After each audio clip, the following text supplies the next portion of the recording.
Hey, all you Splinterheads, welcome back. Bronze Dragon here saying thanks for dropping by. I appreciate your time.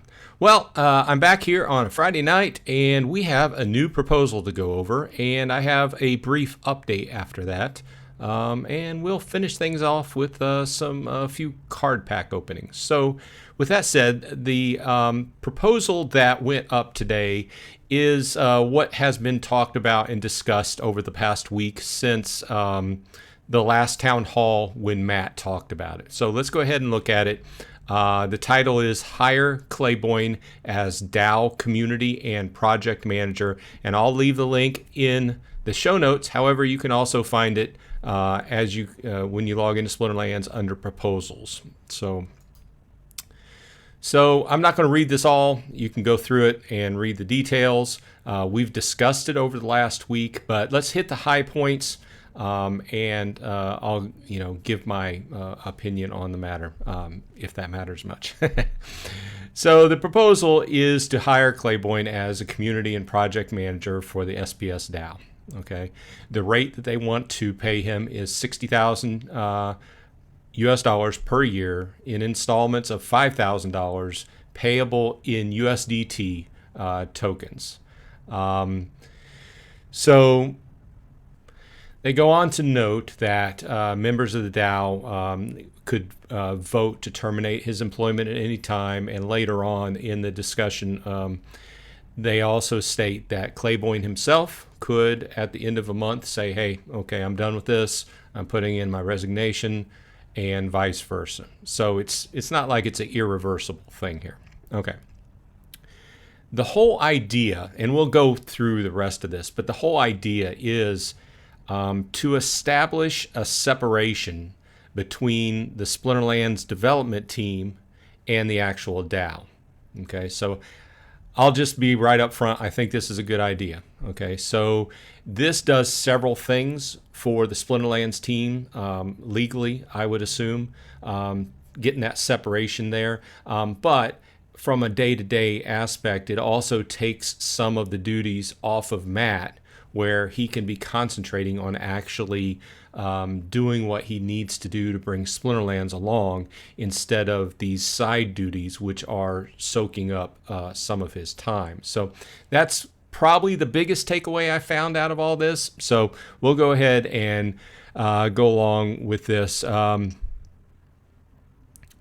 To date, the Splinterlands company has been providing a number of services on the DAO's behalf for free, but given the company's need to aggressively manage expenses and the DAO having significant resources available, it is time for the DAO to begin handling things like tournament creation, working with outside third parties, and overseeing the implementation of past proposal on its own. Okay, so like I said, this is taking some of some of those things that the actual Splinterlands development team has been doing on behalf of the company, and splitting those off. And we're not even talking about who is doing those. In the past, Weirdbeard had taken on a lot of those. I don't even want to get into that, but things have changed, and this is going to be a new role.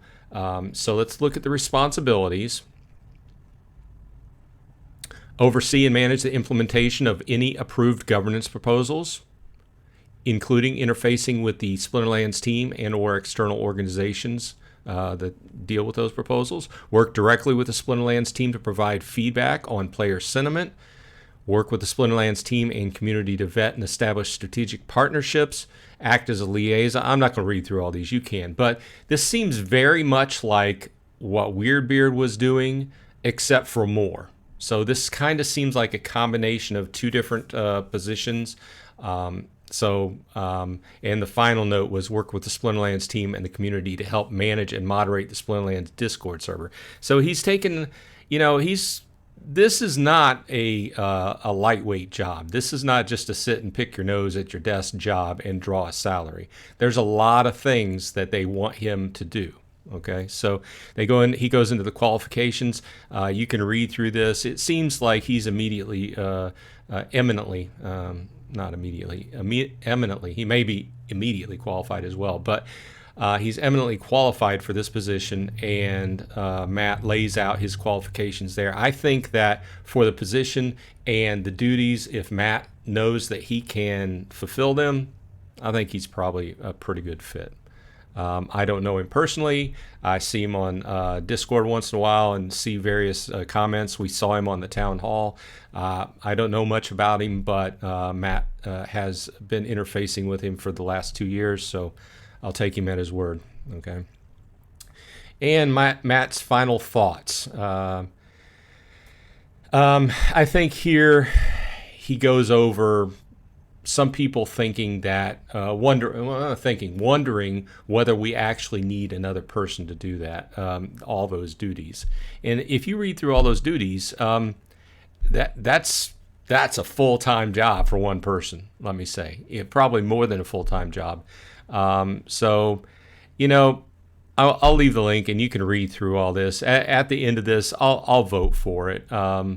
Because I think the things that have kind of dropped, like the tournaments and stuff like that, somebody needs to pick them up. And it's apparent that Matt doesn't have time to do that. Okay, so in the last town hall, I didn't make a video off of it. There was some things I wanted to talk about, but I think my main takeaway from that town hall was just the feeling that, prior to the company splitting apart, or reorganization rather, I didn't know how unhappy these guys were, but it's very clear, and they were expressing themselves verbally and non-verbally, about what was happening before the reorganization. So I think going forward, I think the changes are good. Hopefully it ends up being good for the company because we all want the game to do well.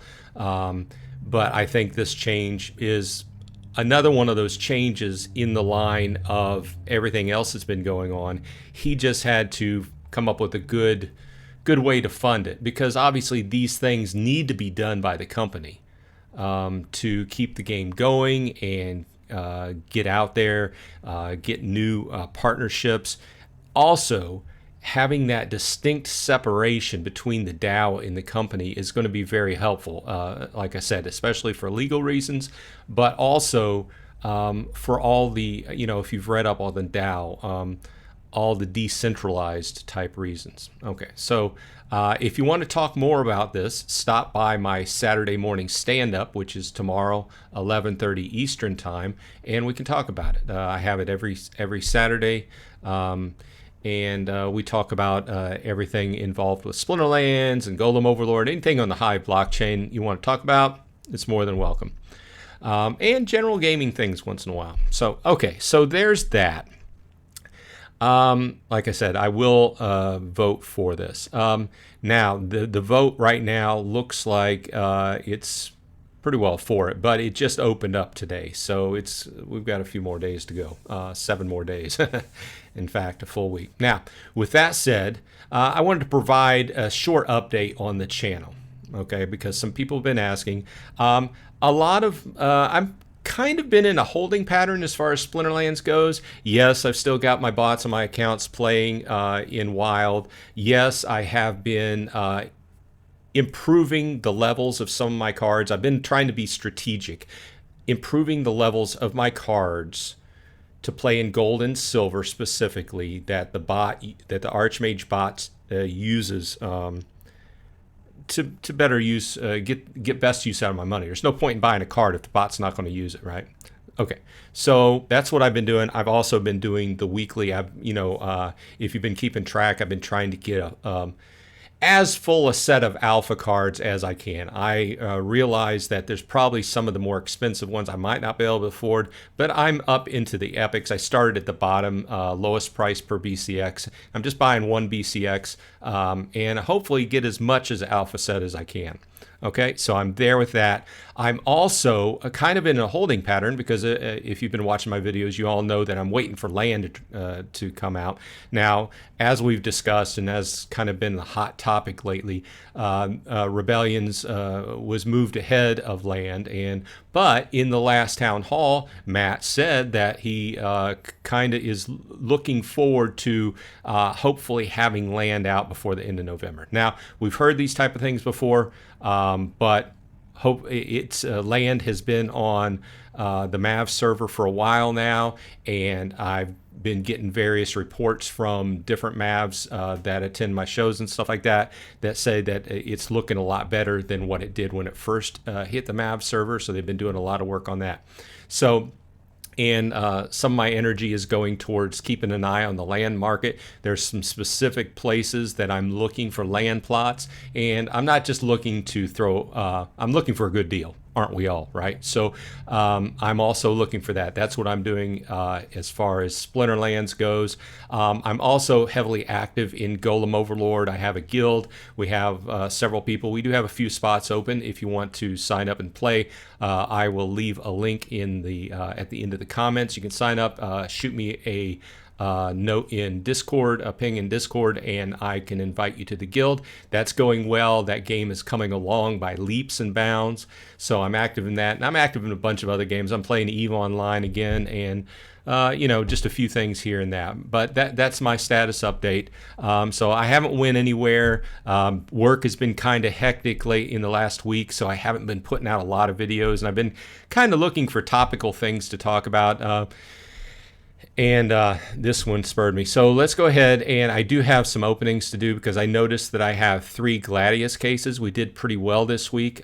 So let's go ahead and open some Gladius cases and see if I can get some more cards. Our guild recently got the ability to play silver level cards. Gladius cards, that is. Let's see. Ooh, check it out. As Gathering the Magic always says, always film your card opening. Look at that. That's an epic and 2 rares. No, that's a legendary and 2 rares, rather. So here's the commons. Here's the rares. I love these two. Love these two. Now what's the legendary? Shaken, baby! Genie Guys. I like this. I play in low mana Magic matches, obviously. Can't say I play it a lot, though. But either way, great hand, or great pack there. Let's go ahead and probably used all my luck up on that one. I like finishing videos off with some card pack openings. So this is a 2 rare pack, better than average. Nice, pretty nice. They're kind of unassuming, but if you're relatively new to the game, do not discount these cards.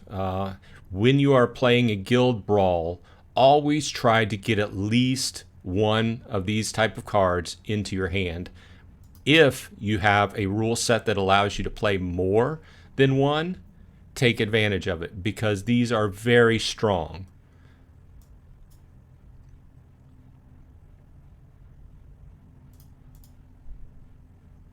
And last pack. Let's see what it is. Or I keep calling them packs. They're technically cases, Gladius cases. Okay, so this is a standard pack. And it's a gold foil. I play him commonly. I play Bertrall commonly in low mana matches. And I play him probably the most out of all those. I love him in the secondary slot on primarily an all melee hand and high mana. But with that said, I hope everyone on your side is happy and healthy, and that's been a brief wrap up plus a discussion about the newest proposal. I hope everybody's doing good on your side, so I will see you on the flip side. This has been Bronze Dragon.